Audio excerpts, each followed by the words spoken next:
bullets, more bullets, bigger bullets, but not enough bullets so that you need to try hard. Hi. Six Snipes here, back sooner than you'd expect as promised. With the gun, pretty much the entire community would have had me cover first, but for various reasons, I feel like it could come after what many people to consider its inferior. Namely, I don't care. I'm Six Snipes, and today we're finally giving into peer pressure and taking a look at the FAL. And you're watching Gun Guide.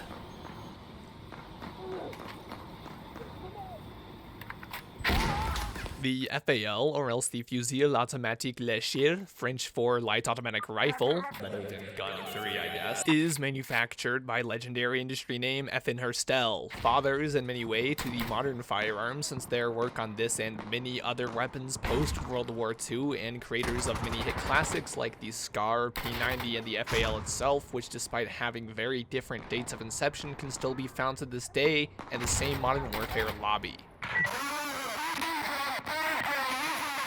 Initially designed with the 7.62x33 Kurz round in mind, it was built with the purpose of continuing the philosophy of late German models such as the Sturmgewehr, and wait a minute, this sounds very familiar and basically exactly the same as last episode about the G3, and that's because, well, it is. In actuality, the FAL came first, and per the newly founded NATO contracts for a unanimously adopted and standardized platform across all nations, this one took the cake, going on to be utilized by over 90 countries, basically everyone except for the US. Who were, as we all know, too good for it and ended up making a better design after like 2 major failed attempts, but whatever, as well as Germany, who were, well, literally Nazis like 2 seconds ago, so nobody really wanted to sell to them, meaning that without the permissions to manufacture their own because, well, sus, they literally just made the FAL but German, meaning that G3A3 is literally, Mom, can we have FAL? No, we have FAL at home. Shit. And while I can't speak for the actual functionality of one or the other in, you know, the alleged quote-unquote real world, I will say that between these two on paper, the FAL is bar none superior to both the G3 and pretty much every other rifleman gun the security's got. More on that paper part later. It's best starting with what this gun's not, though. Quite counter to the G3A3, this gun is not a sniper. I'd hesitate to call it a DMR. At first, I thought it was just the extreme range I was using this thing and making it botch so many hits, but after rigorous testing at many different distances in various maps, I've come to the inevitable conclusion that unfortunately, in terms of precision or at least accuracy, there is no consistency with the FAL. Spray fire or not, the bullets tend to fishtail and spiral just about everywhere, and while at the very moderate ranges you can make far shots work, being actually combative and efficient with this gun past 70 meters just isn't in the cards. Sure, you may score a crack shot here and there, but the vast majority of times you either blow a magazine trying to catch a guy walking funny or miss, or both, whereas a more competitive gun at this range, the G3 even, definitely could.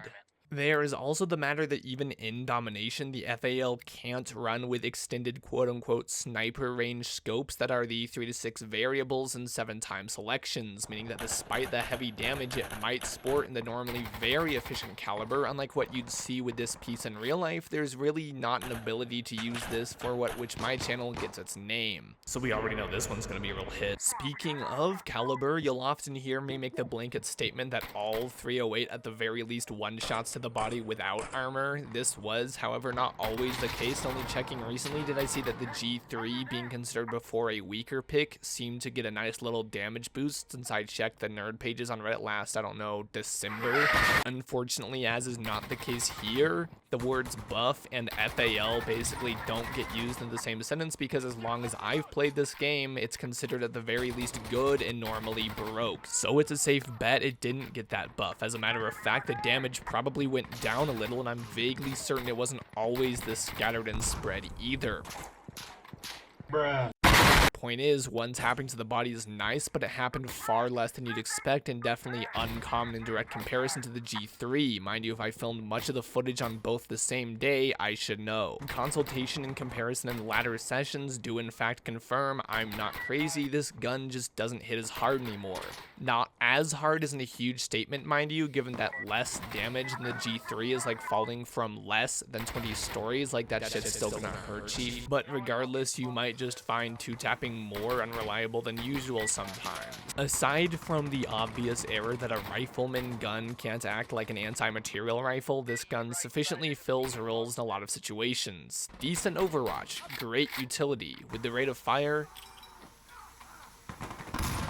definite breacher. See, unlike the G3 with a Virginic 500 rounds per minute, the FAL shoots a whoop-ass 698, meaning 200 rounds more, complete with a rocking 0.5 meters more penetration, and a staggering 10 meters per second faster. This means nothing, by the way. The takeaway being nearly identical ballistics, with the single difference being that the FAL just shoots more.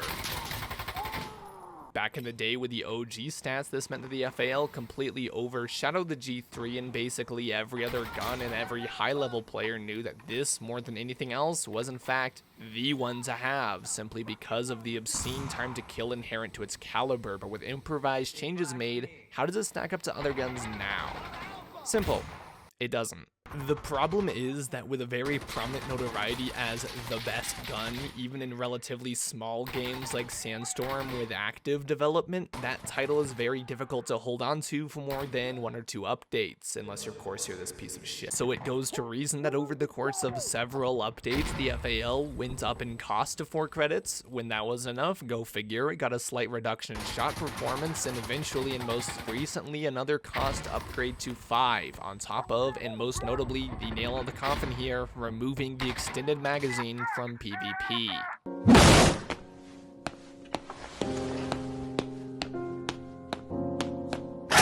Now, on a surface level, this doesn't seem like a huge deal. Like, who needs a couple extra rounds, right?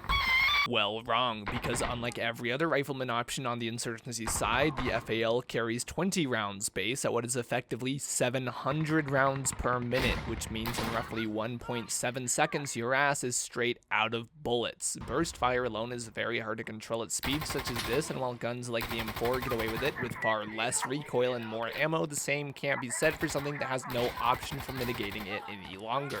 This means that more so than the G3, the consequences of poor shooting on your part, or even just heavy firefights, is being out of ammo way before anyone else, an event which took place more than a couple times filming this footage alone. And while limiting firing capacity with semi-auto engaged is still usable, the tip screen and most of the veteran LARPers being insistent that semi-auto is for winners, this gun just isn't for that and becomes increasingly obvious at range. Given lower value on a shot-to-shot basis and low overall capacity, I can't say the FAL is a viable option for countering more than a couple hostiles at any time. Getting caught reloading became a regular occurrence, or else struggling to keep up with far faster guns when I wasn't running it on auto. A very different picture in comparison to the G3, which I quite like, despite the guns having a very similar feature on paper, hence why I'm not attempting to entirely cover both firearms in one video. That would just be stupid. I know I'm not the only person to say the FAL is no longer what it used to be, and certainly no longer top shelf pick in this game. I'm not even the first creator to say that this week, but despite this warped representation of what it used to be, I will say there's still a certain magic to this and many other old guns. Maybe something about the machine steel and wooden furniture. I won't say the FAL is bad either, or else guffaw someone using it. It's viable in the controlled scenarios. It certainly kills within a satisfactory time frame, and at the end of the day, it's just plain cool. Conventional, but distinct appearance, and a reputation to follow up the looks. Every design, every component, and every bullet earning the same name given to it by 100 nations. The right arm of the free world. As usual, thanks for watching. Consider liking and subscribing for more content. I highly recommend going on to the other person's channel who beat me to it by like 2 days, an evaluation of both this and the G3, link in the description below. Also, if you haven't yet, I've been dabbling in other games and had a good time cruising around a relatively new title to the spotlight and had a lot of fun. Who knows, you might as well giving it a watch. But whichever the case, until next time, I'm Six Snipes, and as always, you've been watching Gun Guide. I'll see you out there in Sandstorm. Nope.